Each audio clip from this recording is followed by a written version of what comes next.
Before we descend into the shadows of the White City and expose the operation that was never meant to be seen, please make sure to hit that subscribe button and turn on notifications. We are uncovering the layers of history that governments try to keep buried, and you won't want to miss what comes next. The heat in Tel Aviv is not just a meteorological fact, it is a physical weight.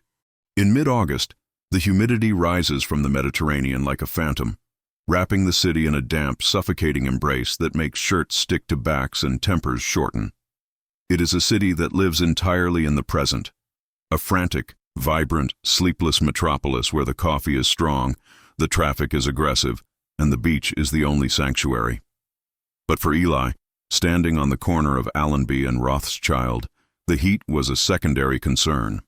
The primary concern was the man in the beige linen suit walking 50 meters ahead of him, a man whose file back at the headquarters in Herzliya was stamped with the highest level of clearance.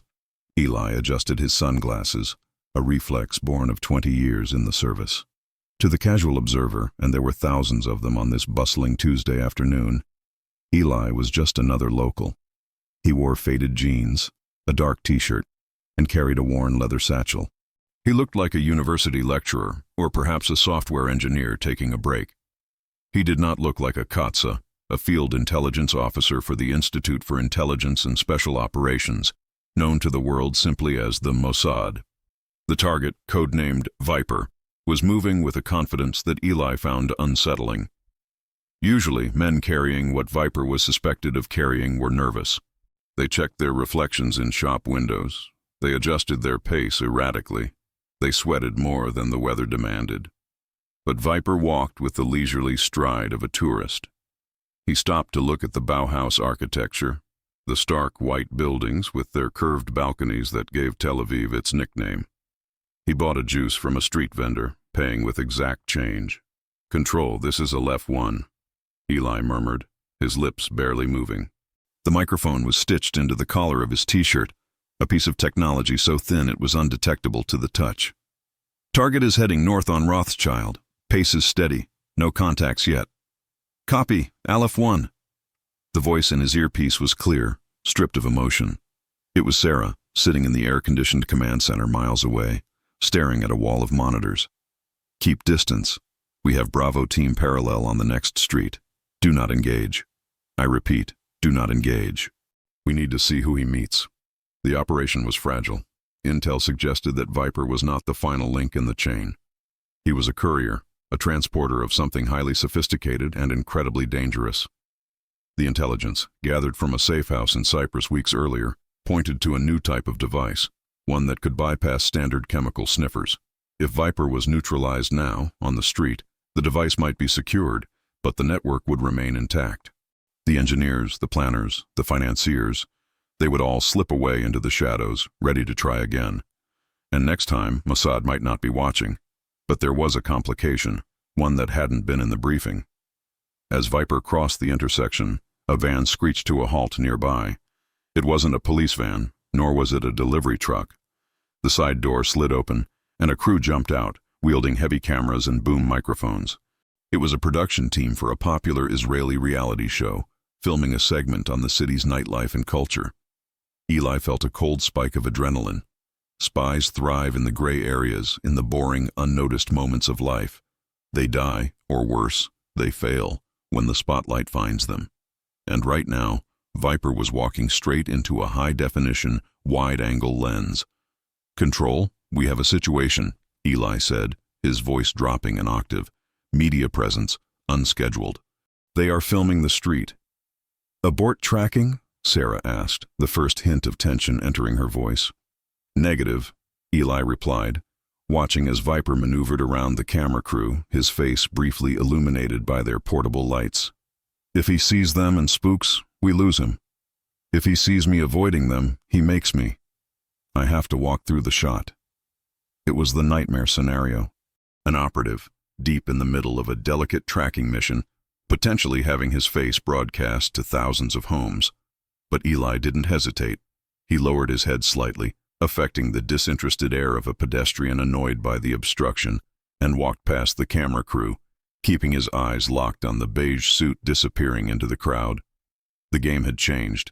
The invisible war was about to become very visible, and the clock was ticking down to zero.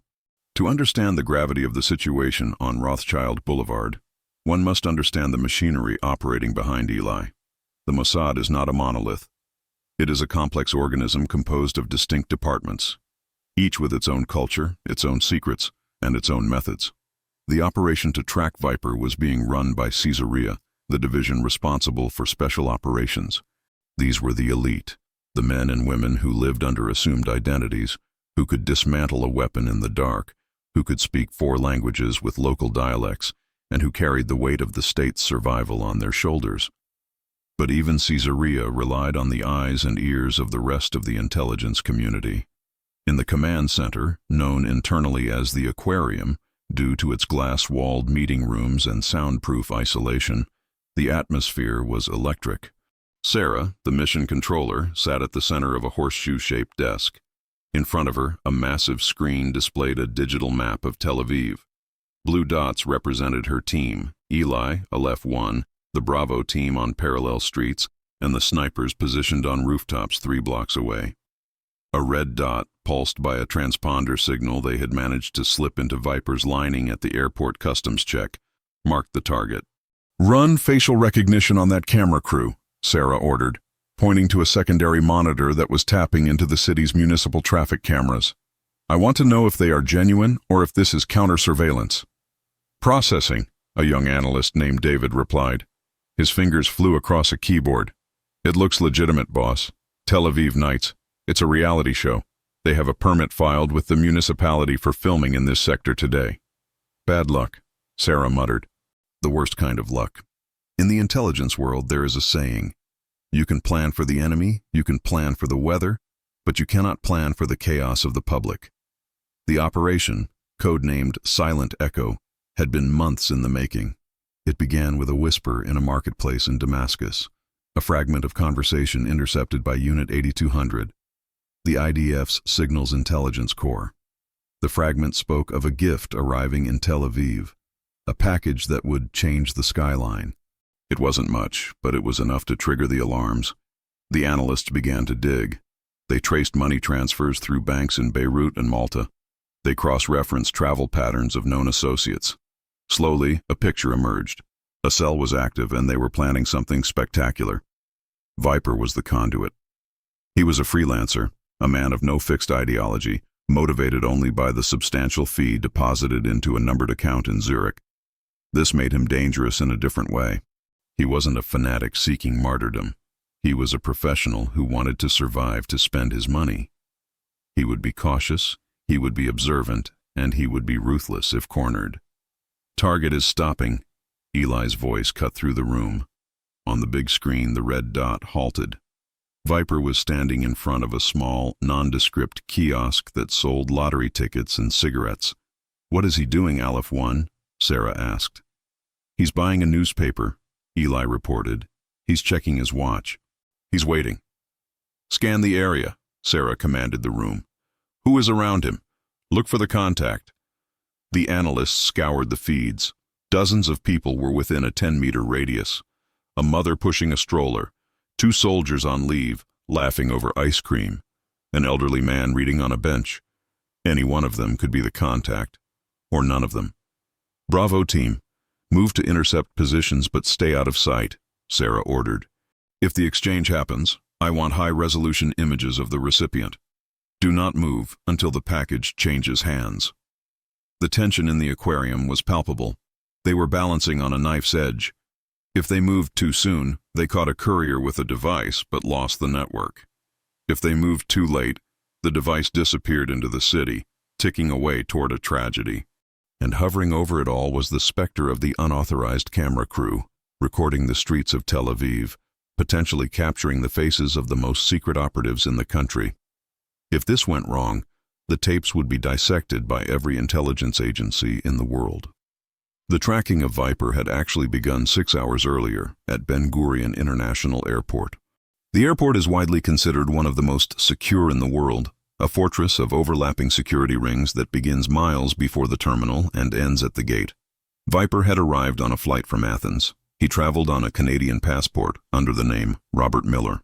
The passport was genuine, in the sense that it had been issued by the Canadian government, but the identity was a fabrication, a legend, built over years of careful credit card transactions and rental agreements. To the immigration officer, Robert Miller was just another businessman coming for meetings in the high-tech sector. He had the right shoes, the right watch, the right answers. But the human factor is only one layer of the airport's defense.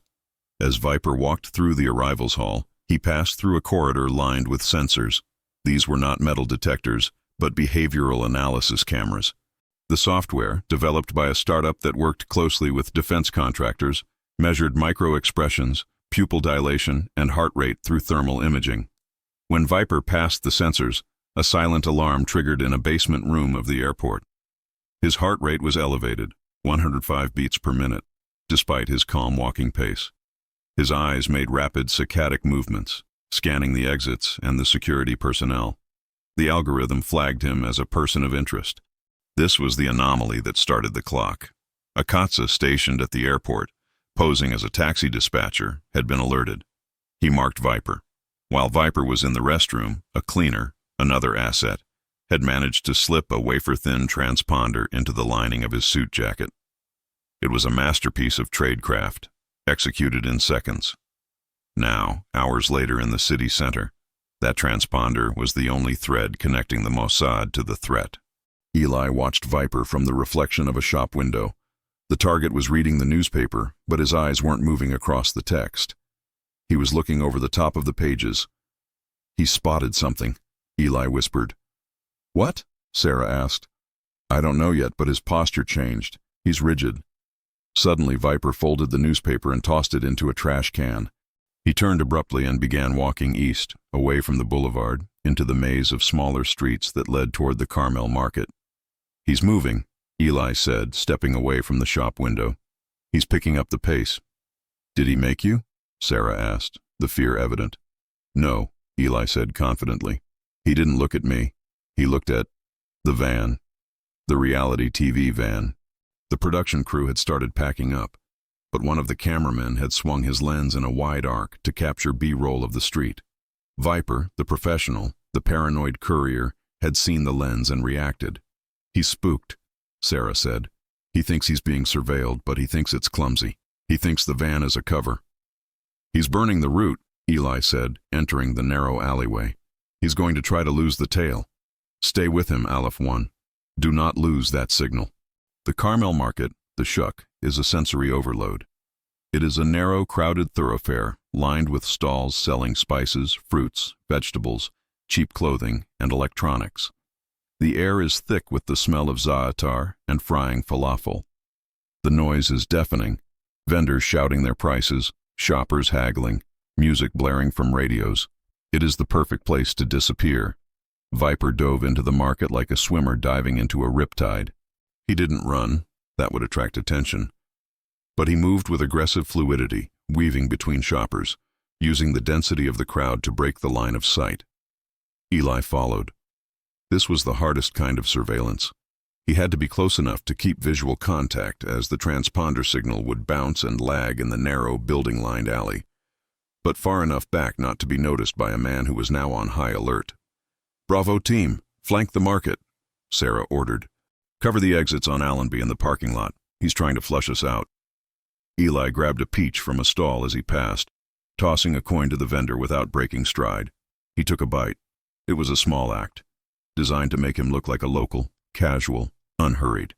But his eyes were locked on the beige suit bobbing through the sea of heads 30 meters ahead. Then, the unthinkable happened.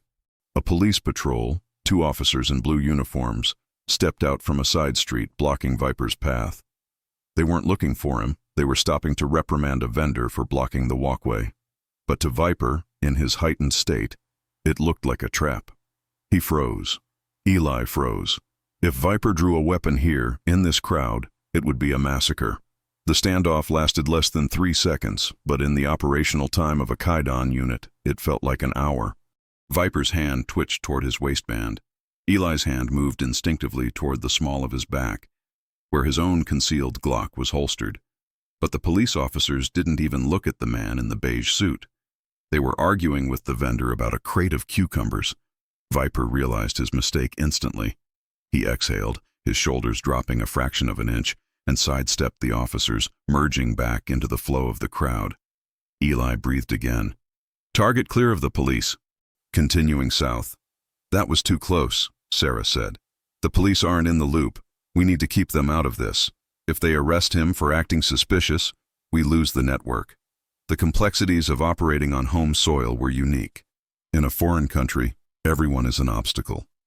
At home, the local authorities are allies who don't know they are allies, which makes them liabilities. Viper exited the market and turned toward the Yemenite Quarter, a neighborhood of low stone houses and narrow, winding lanes. It was quieter here, which made tracking harder. There was no crowd to hide in. "He's checking his phone," Eli reported. "He's stopping." Viper stood under the shade of a bougainvillea tree.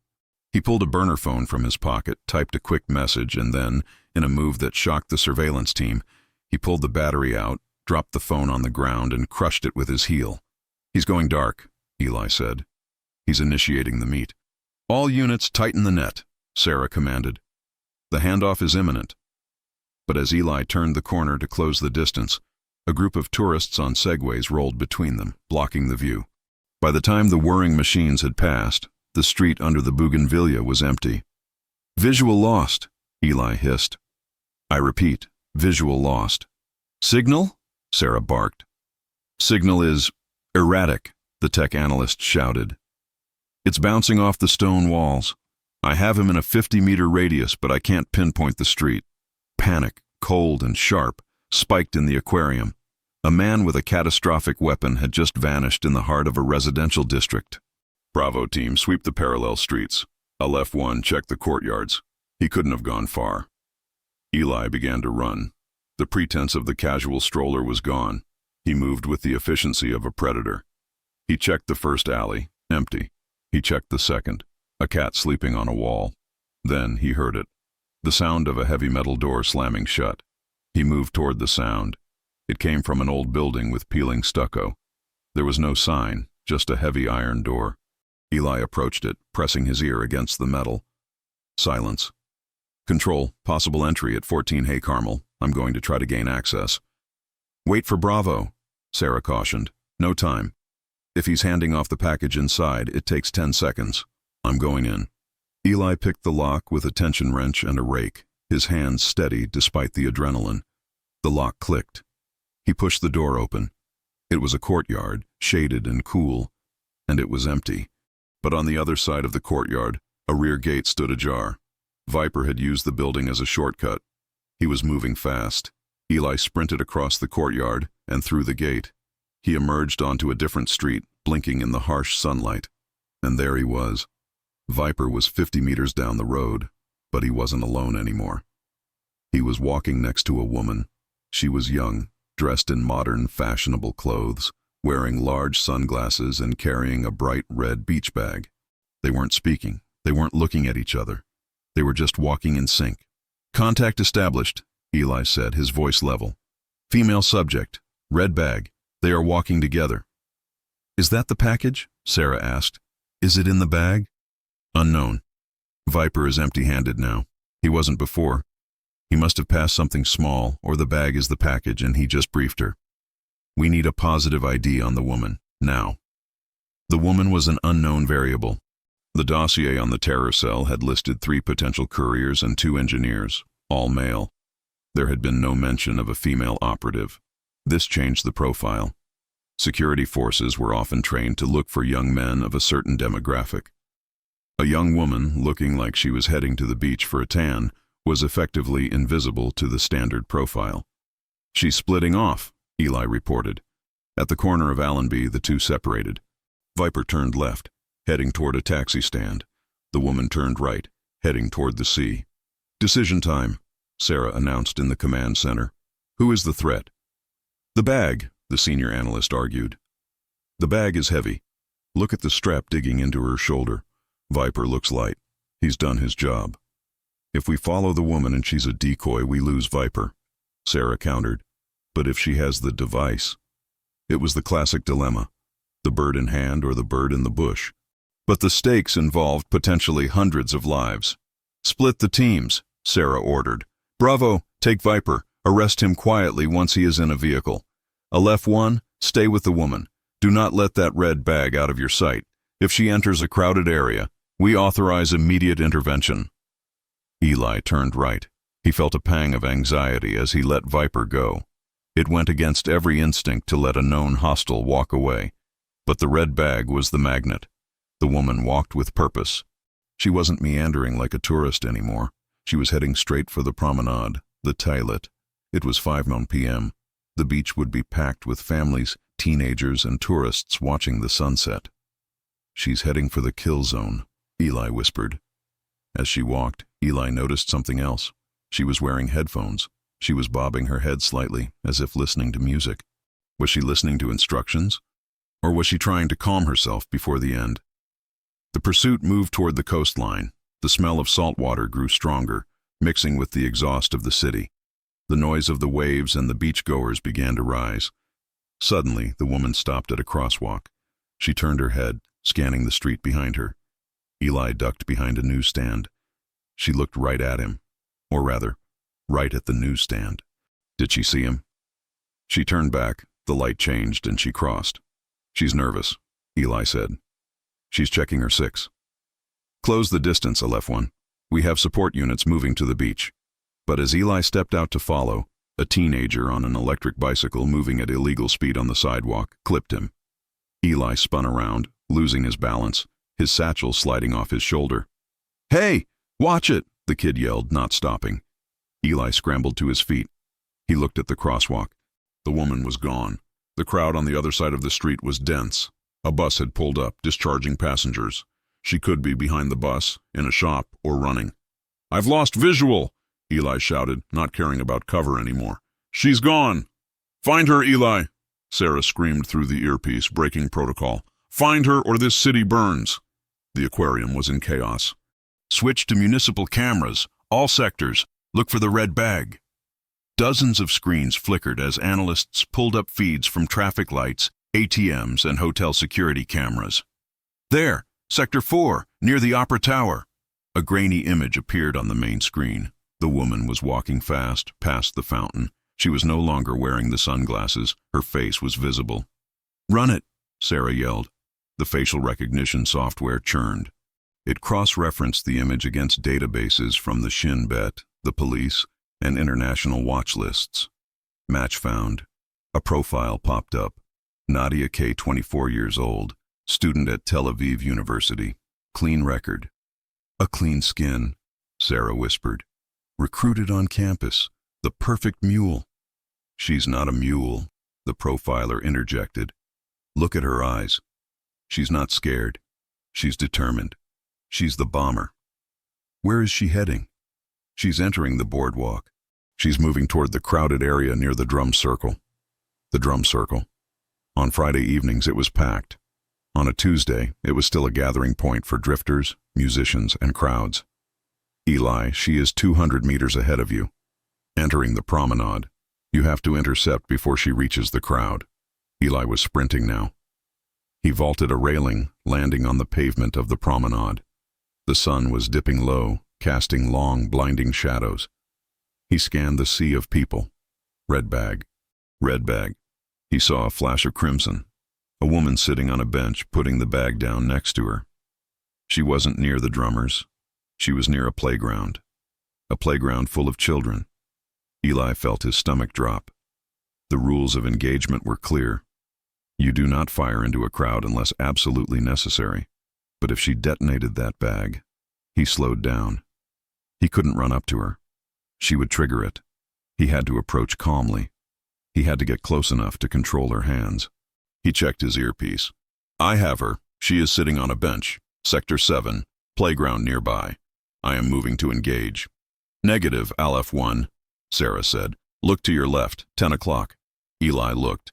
Standing on a balcony of the hotel overlooking the promenade was a man with a camera, a large professional lens, pointed directly at the bench, pointed directly at the woman, and pointing directly at Eli's approach. It was the reality TV crew again. They were getting B-roll of the sunset. If Eli drew his weapon, if he took her down, it would be captured in high definition. the face of a Mossad assassin broadcasting to the world. The diplomatic fallout would be immense, the exposure of methods, of identities. But if he didn't act? Eli looked at the playground. He looked at the woman's hand resting on the bag. He looked at the camera on the balcony. "Screw the camera," Eli growled. He reached into his waistband, his fingers closing around the cold steel of his gun. "I'm going in." The distance between Eli and the bench was perhaps 30 meters, but it stretched out like a desert. Time, as it often does in moments of extreme crisis, began to warp. The laughter of the children in the playground seemed to slow down, deepening into a surreal, aquatic distortion. The rhythmic thud of a distant drum became the heartbeat of the scene. Eli didn't draw his weapon yet. To do so would cause panic, and panic was the detonator's best friend. If the crowd surged, he would lose his line of fire, or worse, the target would panic and press the button. He had to be a ghost until the very last second. He adopted the gait of a jogger, slowing down, heavy breathing, hands on hips, moving closer to the bench as if to stretch. It was a risky cover. If Nadia looked up, she would see a man who was too intense, whose eyes were too focused.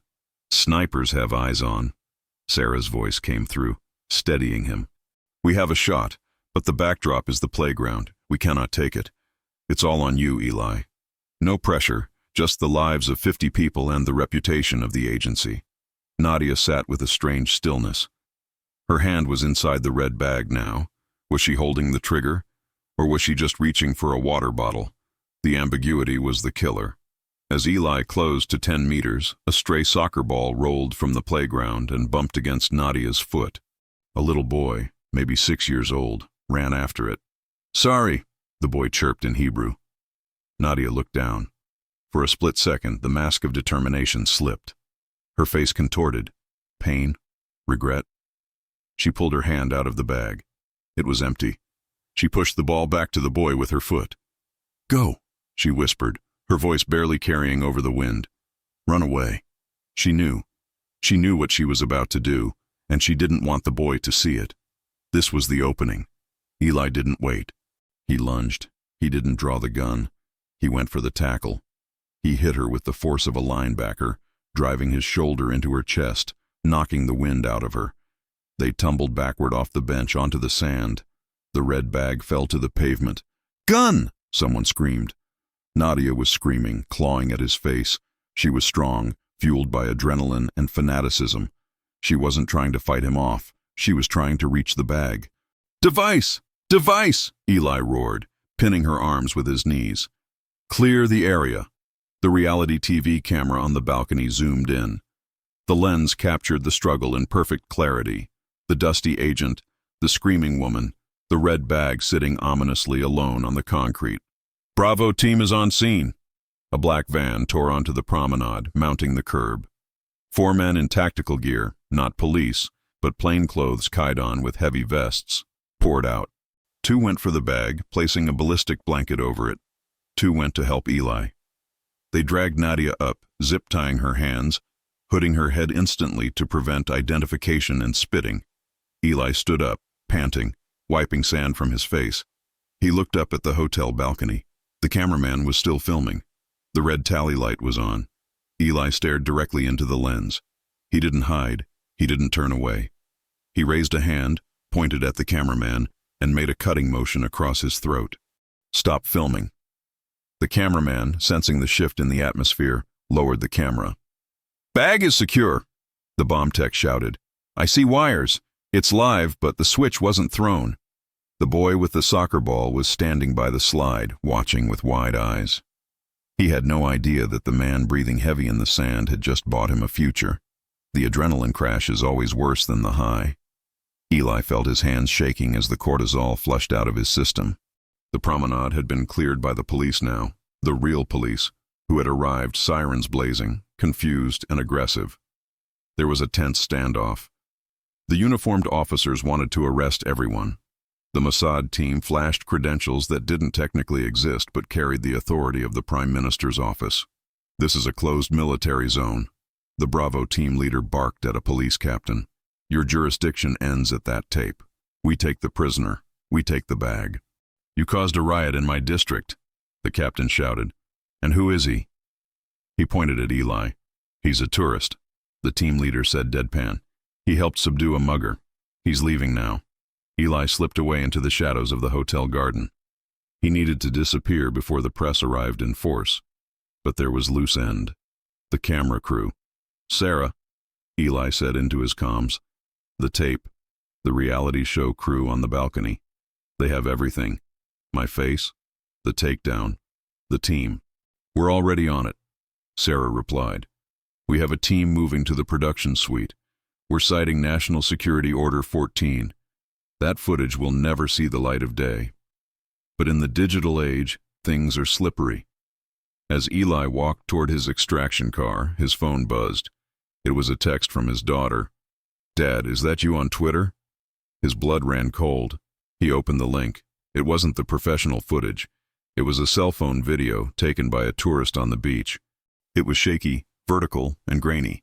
But it clearly showed a man in jeans tackling a woman, the black van arriving, and the professional extraction. The caption read, Mossad kidnap woman on Tel Aviv beach. Her conspiracy tracked her Tel Aviv. It had 5,000 retweets in 10 minutes. The camera on the balcony might have been neutralized, but the cameras in the pockets of every citizen were uncontrollable. The shadows were gone. Eli had stopped the bomb, but he had exposed the ghost. Chapter 9. The Interrogation. Nadia was not taken to a police station. She was taken to a facility simply known as the Factory, a nondescript industrial building in the suburbs south of Tel Aviv. There are no windows in the interrogation rooms of the Factory. The air is recycled, cool, and smells faintly of ozone. Avner, a specialist in human intelligence, sat across from her. Nadia was handcuffed to the chair. The hood had been removed. She looked younger now, stripped of her sunglasses and her confidence. She looked like exactly what she was, a student who had made a terrible series of choices. The device, Avner said softly, placing a photo of the disassembled bomb on the table. It was sophisticated, Semtex, ball bearings, no metal casing to avoid detectors. Who built it, Nadia? She stared at the wall. I am a soldier. I have rights. You are not a soldier, Avner corrected her, his voice devoid of anger. You are a civilian who tried to kill children on a playground. That changes the rules. You don't get a prisoner of war camp. You get a lifetime in a box, unless you help us. I don't know his name, she whispered. He called himself the architect. We know Viper passed it to you. We have Viper. He is singing like a canary in the next room. He says you were just the delivery system. He says you're expendable. It was a lie. Viper hadn't said a word yet. But the prisoner's dilemma is a powerful tool. Nadia's eyes flickered. Viper? The man in the suit? Robert Miller, Avner said, using the cover name. He says he paid you. He says you did it for money, not ideology. That makes you look very bad to your friends, Nadia. That's a lie, she snapped, her pride stinging. I did it for the cause. I did it because the architect promised it would be the start of the fire. Where is the architect? He's watching, she said, a chilling smile touching her lips. He's watching the news right now. He sees your agent on Twitter. He knows your faces now. Avner felt a chill. She was right. The exposure wasn't just an embarrassment.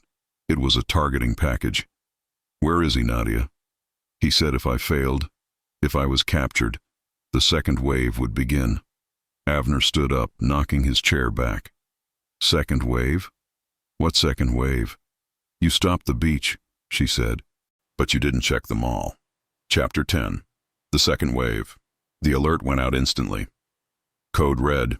Multiple sites, possible secondary devices. The aquarium went from a tense command center to a war room. The city of Tel Aviv was placed on an undeclared lockdown. Police flooded the malls, the Azrieli Center, the Dizengoff Center, the Sarona Market. Eli was in the shower at the safe house when the call came. He didn't even dry off. He pulled on fresh clothes, checked his weapon, and ran to the car. Where? He asked Sarah. We don't know, Sarah said, her voice tight. Nadia gave us a riddle. She said, the place where the time stops. Time stops? Eli drove fast, running red lights, his siren flashing. A clock tower? A museum? Think, Eli. You know the city. Where does time stop? The old city? Jaffa? No, that's too poetic. Think literal. Think the architect. He's an engineer. Time stops. Batteries? Eli muttered. A watch shop? Then it hit him. Not a shop. A location. The old central bus station, Eli said. It's a labyrinth. It's abandoned in parts. Time stopped there 20 years ago. It's a ghost town in the middle of the city. There are still shops there, Sarah said. And the refugee communities. It's dense. And it's structural, Eli said. If you hit the foundations of the old station, you could bring down the new one next to it. It's a structural weak point. Bravo team is 10 minutes out. You are closest. Eli swung the car around, tires screeching. The old central bus station was a concrete monstrosity, a maze of tunnels and ramps that had become a haven for the city's underbelly. It was the perfect place to hide a bomb, or a second bomber. As Eli pulled up to the crumbling concrete structure, he saw him. Not Viper, not a woman, but a man standing on the roof of the parking garage, looking out over the Ayalon Highway, the main artery of Israel. He was holding a phone, and he was looking directly at the traffic jam below. Chapter 11. The Highway. The man on the roof didn't fit the profile either. He was older, dressed in a technician's uniform. He looked like a repairman fixing an AC unit. But he wasn't looking at an AC unit. He was looking at the rush hour traffic. I have visual, Eli said, exiting the car and drawing his weapon. Roof of the old station. Technician uniform. He has a remote. Remote? Sarah asked. Is the bomb on him? No, Eli realized with horror. He's not the bomb. The bomb is below. He looked over the ledge. A fuel tanker was stuck in traffic directly beneath the overpass. A fuel tanker. If that went up, the fireball would engulf hundreds of cars. The structure of the bridge would collapse. It would sever the country's main lifeline. The tanker, Eli shouted. Target the tanker, clear the highway. We can't clear the highway in 30 seconds. The man on the roof raised the phone. He was smiling. He wasn't a martyr. He was the executioner. Eli didn't have 30 meters this time. He had 50. And he was uphill. He couldn't tackle him. He raised his gun. Authorization? Eli asked. Green, green, green. Eli breathed out. He focused on the front sight. The wind was coming off the sea. He squeezed the trigger. The shot cracked through the humid air. The man on the roof jerked violently. The phone flew out of his hand, skittering across the concrete. He collapsed, clutching his shoulder. Eli didn't stop. He sprinted up the ramp, weapon trained on the fallen man. He kicked the phone away. The screen was active. A single button was displayed. Call. If he had pressed it, the signal would have detonated the charge attached to the tanker below. Eli stood over the man. It was the architect, the mastermind himself. He hadn't trusted a courier for the big one. He wanted to do it himself. It's over, Eli said. The architect looked up, grimacing in pain. For today, he wheezed. For today. Chapter 12. The scrub. The sun had set completely by the time the scene was secured. The tanker was driven away by a police escort. The architect was in surgery at Ichilov Hospital, under heavy guard. Eli sat on the hood of his car, watching the lights of the highway. The traffic was moving again.